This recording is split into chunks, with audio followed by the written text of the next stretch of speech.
오늘 선포될 하나님의 말씀은 고린도후서 5장 15절부터 21절 말씀입니다. 고린도후서 5장 15절부터 21절 말씀을 제가 봉독하겠습니다. 그가 모든 사람을 대신하여 죽으심은 살아있는 자들로 하여금 다시는 그들 자신을 위하여 살지 않고 오직 그들을 대신하여 죽었다가 다시 살아나신 이를 위하여 살게 하려 함이라. 그러므로 우리가 이제부터는 어떤 사람도 육신을 따라 알지 아니하노라. 비록 우리가 그리스도도 육신을 따라 알았으나 이제부터는 그같이 알지 아니하노라. 그런즉 누구든지 그리스도 안에 있으면 새로운 피조물이라. 이전 것은 지나갔으니 보라 새 것이 되었도다. 모든 것이 하나님께로서 났으며 그가 그리스도로 말미암아 우리를 자기와 화목하게 하시고 또 우리에게 화목하게 하는 직분을 주셨으니 곧 하나님께서 그리스도 안에 계시사 세상을 자기와 화목하게 하시며 그들의 죄를 그들에게 돌리지 아니하시고 화목하게 하는 말씀을 우리에게 부탁하셨느니라. 그러므로 우리가 그리스도를 대신하여 사신이 되어 하나님이 우리를 통하여 너희를 권면하시는 것 같이 그리스도를 대신하여 간청하노니 너희는 하나님과 화목하라. 아멘.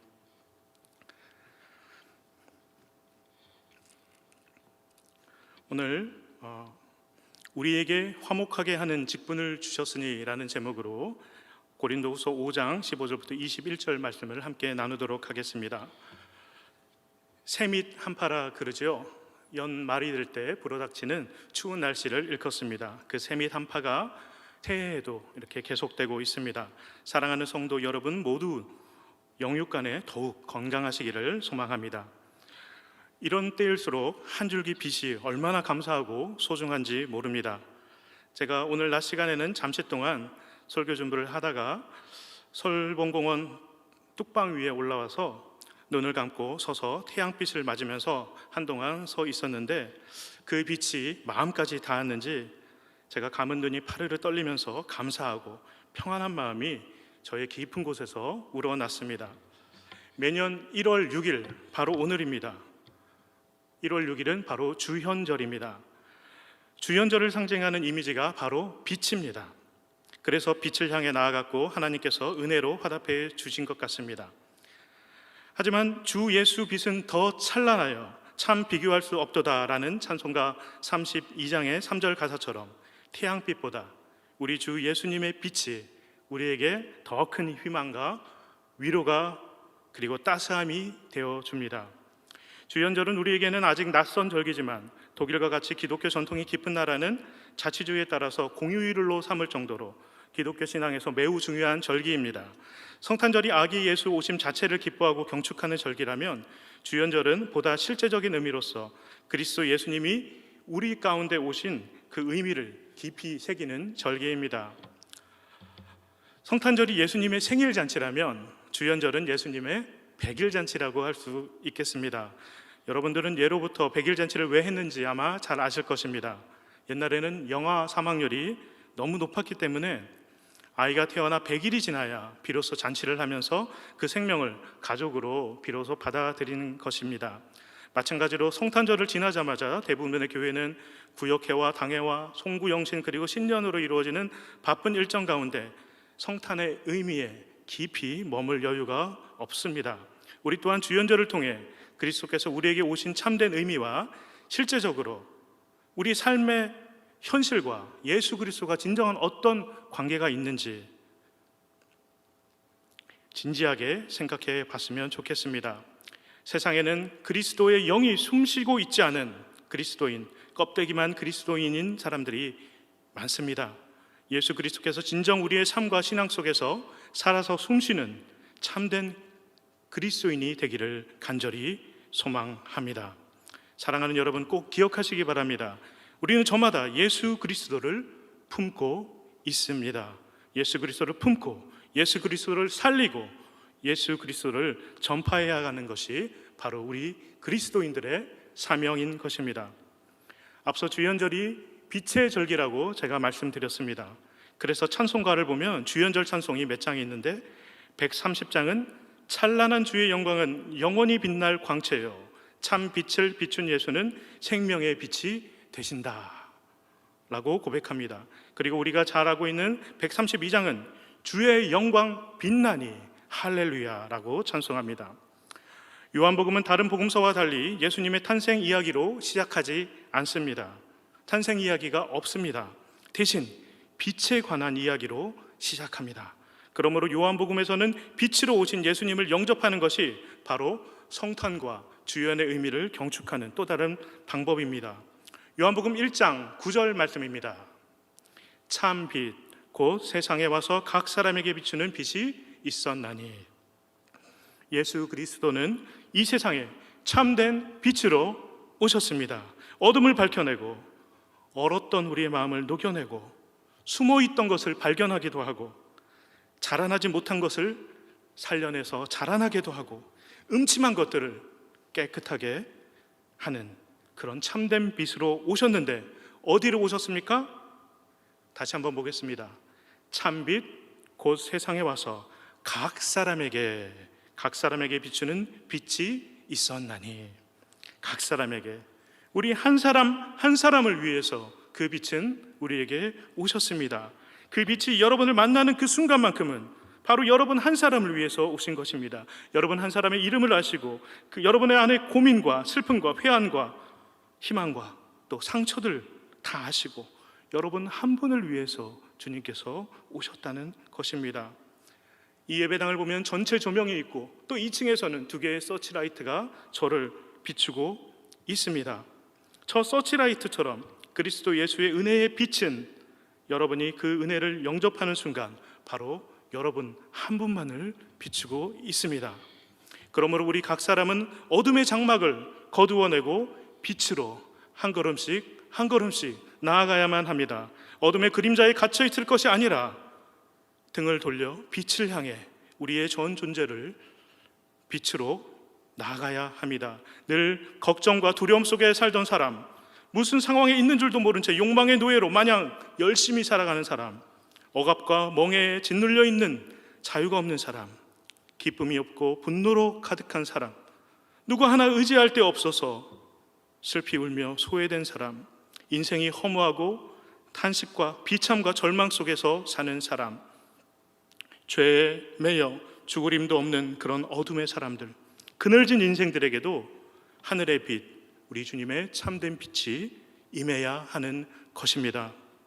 그럼에도 다시금 세상을 바라보면 여전히 세상은 어둡기만 합니다.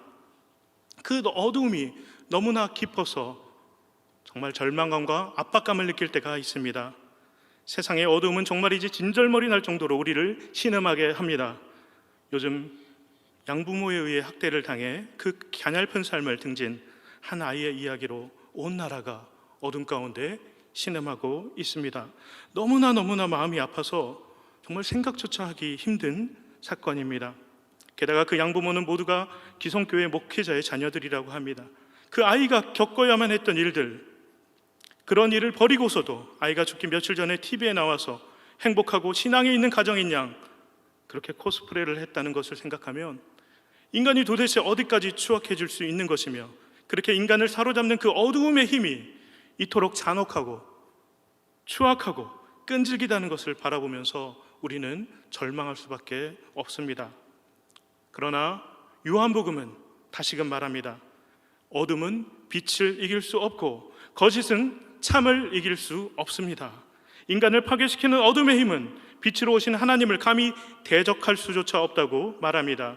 요한복음 1장 4절과 5절 말씀입니다.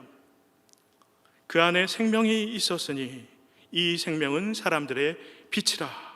빛이 어둠에 비치되 어둠이 깨닫지 못하더라.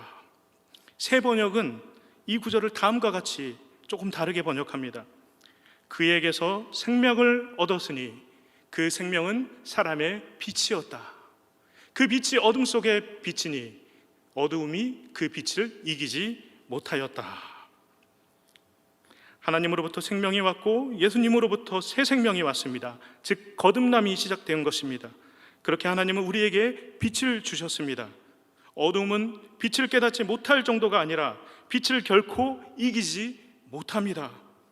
빛에 의해서 패배하고 결국 소멸된다는 것입니다. 공동번역 성경은 더 적극적으로 이야기하고 있습니다. 그 빛이 어둠 속에서 비치고 있다. 그러나 어둠이 빛을 이겨본 적이 없다. 역사를 보면 종종 어둠이 빛을 이기는 것 같이 보였던 때가 있습니다. 우리 주변에서도 어두움만이 가득하고 하나님이 침묵하시는 것처럼 보일 때가 있습니다. 때때로 우리 삶 가운데서도 종종 그런 일들이 일어납니다. 그러나 사랑하는 성도 여러분, 꼭 기억하시기 바랍니다. 결국 하나님의 말씀은 어두움을 이깁니다. 어두움을 몰아냅니다. 어둠은 빛을 이겨본 적이 단 한 번도 없습니다. 잠시 득세하는 듯 보일 뿐 영원의 시간 속에서 바라보고 최후의 심판까지 빛과 어둠이 싸움이 계속 이어지고 있다는 영적인 안목으로 바라보면 어두움은 결코 단 한 번도 빛을 이겨본 적이 없습니다. 빛이 최후의 승리를 얻기 때문입니다. 어둠의 득세는 잠시 동안의 빛의 부재에 의해서 일어난 것일 뿐 어둠은 결코 빛을 이겨본 적이 없습니다.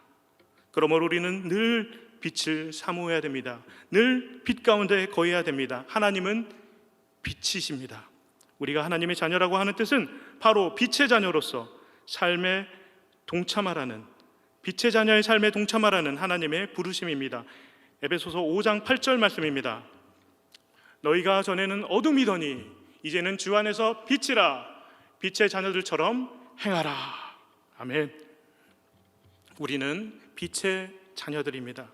하나님 나라가 온전히 임하기 전까지는 아직 어두움 가운데 있지만 우리는 빛의 자녀들이고 빛은 어두움을 반드시 이긴다는 것을 여러분 꼭 기억하시기 바랍니다. 아직 어두움 가운데 있는 사람들이 우리 빛의 사람들을 간절히 기다리고 있다는 것을 여러분 꼭 기억하셔서 언제 어디서나 빛의 자녀로 사는 저와 여러분들 되시기를 간절히 축복합니다. 빛이 있는 곳에 어둠이 걷힙니다. 빛이 닿은 곳에 따스함이 임합니다. 그렇듯이 빛의 자녀들이 있는 곳에 자연스럽게 생기는 일이 있습니다. 바로 화목하게 하는 일입니다. 오늘 본문을 통해서 우리에게 주신 화목하게 하는 직분에 대해서 알아보겠습니다. 먼저 오늘 말씀의 18절을 새 번역으로 읽어보겠습니다. 이 모든 것은 하나님에게서 났습니다. 하나님께서는 그리스도를 내세우셔서 우리를 자기와 화해하게 하시고 또 우리에게 화해의 직분을 맡겨 주셨습니다. 새 번역은 그리스어 카탈라소와 또 영어의 reconciliation에 해당하는 단어를 화목 대신 화해, 개역개정은 화목으로 읽지만 새 번역은 화해로 읽고 있습니다. 저는 개인적으로 화해가 좀 더 와닿습니다.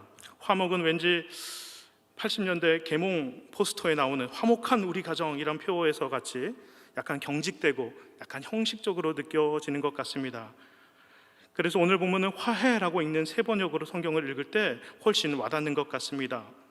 화목은 왠지 그 어감이 그냥 문제나 갈등만 없으면 된다는 의미 같지만 화해는 서로가 서로에게 녹아들어서 완전히 하나가 된다는 것처럼 느껴집니다. 한자로 화해는 다음과 같습니다. 저게 화해라는 한자인데요, 여러분 뒤에 있는 해자를 잘 보시기 바랍니다. 어려워 보이지만 오른쪽 아래에 여러분 소우자 보이십니까? 해자의 오른쪽 아래에 소우자가 있습니다. 2021년 신축년은 소띠의 해입니다. 그래서 더 눈길이 가서 제가 이 글자를 좀 더 살펴보았습니다. 뿔 각자가 왼쪽에 있고요, 소우자 위에는 칼 도자가 있습니다. 제가 이것을 보고 깜짝 놀랐습니다. 이게 바로 풀해, 흩어질 해라는 글자인데요, 바로 칼을 들고 소 한 마리의 각을 뜨고 해체하는 모습을 상형화한 글자가 바로 이 해자입니다. 예, 맞습니다. 바로 제사를 드리고 있는 것입니다. 진정한 화해를 위해서는 제사, 즉 회개와 희생과 그리고 용서가 필요하다는 것입니다. 우리를 회개케 하시고 우리를 위한 참 제사의 제물이 되시고 또 우리에게 영원한 용서를 주신 그분, 바로 우리 주 예수 그리스도이십니다. 그리스도 예수님 없이는 참된 화해가 일어날 수 없다는 것입니다. 18절 말씀대로 하나님이 그리스도를 내세우셔서 우리를 자기와 화해하게 하시고, 더 나아가 또 다른 화해를 위해서 우리에게 화해의 직분을 맡겨주신 것입니다. 우리가 누구랑 싸운 것도 아닌데 화해를 운운하니 좀 어려우신 분들이 있을 것 같습니다. 여기서 말하는 화해란 우리가 흔히 알고 있는 화해보다 조금 더 신학적인 그리고 본질적인 의미입니다. 화해의 의미를 살펴보기 전에 우리는 화해해야 할 화해의 대상을 먼저 살펴야 할 것 같습니다. 우리 화해의 대상은 먼저 하나님입니다. 그리고 우리 주변의 사람들, 가족들, 이웃들입니다. 그리고 이 지구, 자연입니다. 그리고 가장 간과하기 쉬운 바로 나 자신과의 화해가 너무나도 중요합니다. 참된 화해는 이 모든 관계 속에서 진정한 화해, 서로가 해체되어서 서로에게 녹아들며 하나가 되는 그 진정한 화해가 참된 화해입니다. 인간은 스스로 하나님이 되고 싶어 하나님께 순종하지 못하는 원죄와 그로 인해 죽음이 왔고, 그 죽음 앞에서 갖게 되는 두려움과 이기심 때문에 여러 관계 속에서 불화를 겪게 되는 운명을 맞이하게 되었습니다. 불화의 상태는 절망을 몰고 옵니다. 인간성을 파괴시키는 게 바로 불화의 힘입니다. 인간은 불화의 상태를 벗어나야만 합니다. 불화의 상태를 즐기는 것, 누군가를 미워하고 누군가를 험담하고 해코지하는 것은 바로 마귀의 일입니다. 우리 안에 있는 죄성이 그렇게 불화를 즐기게 하는 것입니다. 불화를 자각하고 절망했다면 불화에서 화해의 상태로 나가야 합니다. 불화에서 화해로 나가기까지는 회개와 희생과 그리고 용서가 필요한 것입니다. 그 완전체가 바로 우리 주 예수 그리스도 십자가의 주님이신 것입니다. 하나님은 우리가 십자가를 붙들고 진심으로 회개를 하면 그것이 무슨 죄이든 간에 다 용서해 주시고 품어 주십니다. 십자가에서도 우리 주님께서는 그분을 못 박은 자들마저 용서해 달라고 하나님께 애원하셨습니다. 그렇게 우리를 먼저 사랑하시고 용서하신 하나님의 사랑을 깨달으면 우리 안에서도 사랑이 피어납니다. 그리고 그 사랑은 행동으로 표현되는데 바로 그 사랑의 행동이 희생입니다. 교회를 통해 하나님께 고백하는 우리의 사랑 역시 이와 같은 모습으로, 희생의 모습으로 표현되어야 합니다. 우리는 몸의 희생만 생각하는데 사실 생각의 희생도 중요합니다. 억울해도 용서하고 답답해도 이해하는 그런 생각의 희생도 우리에게는 필요합니다. 교회는 하나님께 사랑에 빚진 사람들이 하나님이 그 안에 계시는 그 서로에게, 그리고 하나님의 거룩한 공동체인 교회에게, 그리고 교회 밖의 이웃과 자연에게 희생함으로써 갚아나가는 그런 공동체입니다. 그리고 이제 그 희생이 쌓이고 쌓여 화해가 열리는 것입니다. 불화의 상황이 이제 다시 화해의 상황으로 점점 바뀌게 되는 것입니다. 그렇게 하나님이 통치하시는 하나님 나라, 새 하늘과 새 땅이 만들어져 나가는 것입니다. 여러분, 신앙생활은 화해의 여정입니다. 예수님도 화해를 위해 이 땅에 오셨습니다. 불화의 상황들은 다양하게 펼쳐집니다. 하나님과의 불화, 타인과의 불화, 자연과의 불화, 그리고 우리가 간과하는 나 자신과의 불화. 여러분은 이 모든 관계에서 진정 화해에 계십니까? 화해하지 못한 상태는 두 갈래의 방향으로 표출됩니다. 왜곡된 방향, 그리고 또 하나의 방향은 무관심입니다. 학교 다닐 때 여러분 마음에 들지 않는 친구가 있으면 티격태격 싸우기도 하지만 또 다른 방법이 있죠. 아예 무관심하는 방법이 있습니다. 이게 불화의 두 가지 상황입니다. 하나님과의 불화로 설명드리면, 하나님과 화해하지 못한 사람이 왜곡된 갈래의 길을 간다면 하나님을 믿긴 믿는데 하나님을 필요 이상으로 두려워하거나, 때로는 하나님이 정말 불공정하다고 느끼거나, 또 늘 간섭하고 뭔가 병주고 약주는 뭔가 불편한 존재로 느끼게 된다는 것입니다.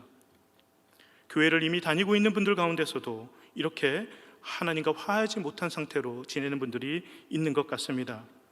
우리는 하나님을 사랑한다고 말하지만, 여러분, 사랑한다는 것은 사랑한다고 노력하는 것이 아닙니다. 그냥 사랑이 지는 것입니다. 사랑은 그냥 사랑이 샘솟는 것입니다. 이 정도로 하나님을 사랑해야지 우리가 진정 하나님을 사랑한다고 할 수 있는 것입니다. 제가 이천에 온 지 1년이 이제 간 넘었습니다. 제가 부르심을 받아 이천에 오기를 결단할 때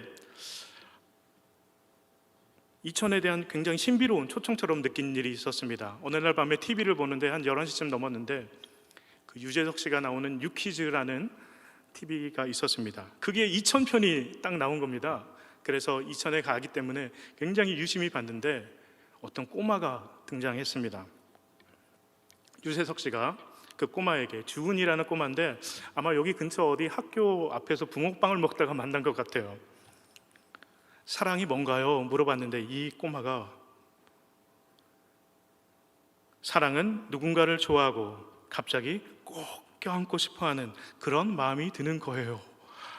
이렇게 말하는 거예요. 저는 그 뒤로 이천이 너무 좋아졌습니다. 그리고 제가 저 꼬마보다 못하구나 이런 생각이 들었습니다. 진행자가 또 다시 물었습니다. 공식적인 질문이 하나 있었는데 하나님이, 근데 거기서는 그냥 방송이니까 신이라고 했는데 신이 나에게 많이 준 것과 덜 준 것이 무엇냐고 여러 사람들을 인터뷰했습니다. 제가 볼 땐 다 2000분들 같아요. 그러니까 다 저마다 뭘 많이 줬고, 어떤 미용실 아줌마는 하나님은 저에게 아무것도 주지 않았어요. 저는 그냥 이건 사각턱을 갖고 태어났습니다. 뭐 이런 식으로 그냥 농담 삼아라도 그렇게 말하는 것을 보았는데 이 주은이 꼬마는 뭐라고 말하는지 아십니까, 여러분? 하나님께서는 저한테 남김없이 다 넣어주신 것 같아요. 여러분 놀랍지 않습니까? 이런 영적인 어린이가 있는 반면 하나님과 화해하지 못한 사람이 무관심의 길을 간다면 그냥 하나님이 없다고 하나님을 아예 무시해버리게 됩니다. 하나님이 안 계시다고 하며 하나님을 만홀히 여기고 교회를 저주하듯 비판하면서 하나님이 없다고 하나님께 무관심한 삶을 선택합니다. 이런 부류가 바로 교회 밖에 있는 요즘의 대부분의 사람들입니다. 이것도 역시 하나님과의 불화입니다. 우리는 이 불화도 다시금 화해로 바꿔야 할 사명이 있습니다. 마찬가지입니다. 이웃과의 불화, 자연과의 불화도 마찬가지입니다. 이웃과 다툼이 있거나 소통이 없는 것도 불화입니다. 자연의 파괴를 일삼거나 아니면 자연이 어떻게 파괴되는지 관심도 없이 마구 쓰레기를 버려가며 사는 것도 불화입니다. 어떤 어른이 되고 싶냐고 또 유재석 씨가 물어보니까 이 어린이가 이렇게 대답합니다. 솔직하고 착하고 용감한 어른이 되고 싶어요. 맞습니다. 너무 단순한 어린이다운 대답 같지만 저는 이게 이웃과 자연과 함께 화해하는 길이라고 생각합니다. 솔직하고 착하고 용감하게 나아가는 사람. 이 시대의 어른으로서 저는 얼마나 부끄러운지 모릅니다. 하나님을 믿는 우리가 솔직하고 착하고 용감하게 살아야 되지 않겠습니까? 나 자신과의 불화도 마찬가지입니다. 하나님 안에서 그리스도로 말미암아 나 자신을 안아주지 못하면 불화의 상태에 계속 머물게 됩니다. 그런 사람들은 또 두 가지 방향입니다. 이기심에 찌들어 살거나 반대로 자기 혐오에 빠져서 사는 삶입니다. 필요 이상으로 인생에서 쟁취하려 들며 운명을 이기려는 사람이 있는 반면 자기에게 절망하여 자신을 미워하며 운명에 사로잡혀 자기 연민에 빠져 사는 사람들도 있다는 것입니다. 하나님을 믿느냐 마느냐는 둘째치고 이 두 가지 모두 삶 가운데 자신과 화해하지 못한 사람들의 모습입니다. 여러분께 다시 묻습니다. 여러분 지금 자신을 사랑하고 자신과 화해한 상태이십니까? 진정한 화해는 모든 불화의 상황들이 저마다 화해로 바뀌어 나갈 때 진정한 화해가 일어납니다. 하나님과의 관계만이 아니라 이웃과의 관계, 자연과의 관계, 나의 운명과의 관계, 나의 상황과의 관계, 그리고 나 자신과의 관계가 점점 화해로 곳곳에서 바뀌어 나가야지 이게 참된 화해인 것입니다. 진정한 하나님의 자녀는 모든 관계에서 진정한 화해를 이룬 사람입니다. 성도 여러분, 우리가 교회에 다니고 신앙을 갖는다는 것은 우리의 모든 화해를 이루며 사는 그런 여정을 겪고 있다는 의미입니다. 먼저 여러분과 하나님의 관계를 돌아보시기 바랍니다. 왜냐하면 모든 화해의 시작은 하나님과의 화해이기 때문입니다. 우리 인간이 하나님과의 불화할 수밖에 없는 존재임을 깨닫고 그리스도 예수의 십자가 안에서 하나님의 사랑을 깨달아야 합니다. 그렇게 하나님과 화해를 하면 다른 모든 불화도 하나씩 조금씩 화해로 변해 나갑니다. 하나님 나라가 완전히 이르기까지, 우리가 그리스도의 완전에 이르기까지 그 여정은, 화해의 여정은 반드시 하나씩 이루어집니다. 빛은 반드시 어둠을 이기기 때문입니다. 그래도 여전히 삶의 순간순간마다 화해하기 힘들고 또 화해하면서 살기 힘든 경우가 우리에게는 너무 많은 게 엄연한 현실입니다. 그럼 이럴 때 어떻게 해야 할까요? 화해가 힘들 때 첫 번째입니다. 하나님의 사랑과 그리스도의 십자가로 다시 돌아가야 합니다. 용서하기 힘들 때, 받아들여지기 힘들 때, 너무나 힘들 때 하나님의 사랑, 그리스도의 십자가로 우리는 다시금 돌아가야 합니다. 하나님의 사랑과 그 사랑의 결정체인 십자가에 거해야 합니다. 그리고 때로는 사랑하기 힘든 사람보다 여러분 주변에 사랑하는 사람들이 얼마나 많습니까? 우리 교회 안에 형제 자매들, 그리고 우리 사랑하는 가족들, 그런 사랑하는 사람들과 사랑을 깊이 충만하게 누리시기를 바랍니다. 그 힘을 가지고 또 사랑하기 어려운 곳에 우리가 찬송했듯이 사랑을 가지고 세상으로 나아가는 것입니다. 화해가 힘들 때 두 번째입니다. 우리가 화해의 사신임을 늘 기억해야 합니다.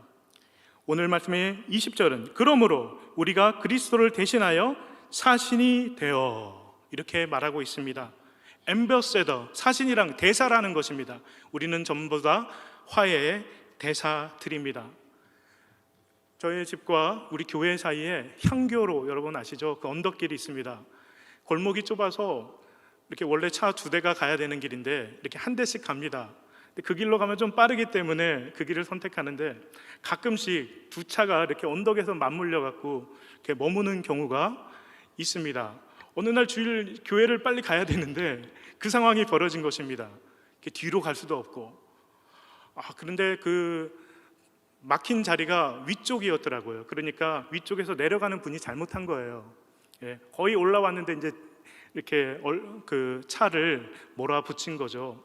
얼마나 그 밑에 있는 분이 화나겠습니까? 그런데 그 차에서 녹색 양복을 입은 한 분이 탁 내리시는 겁니다.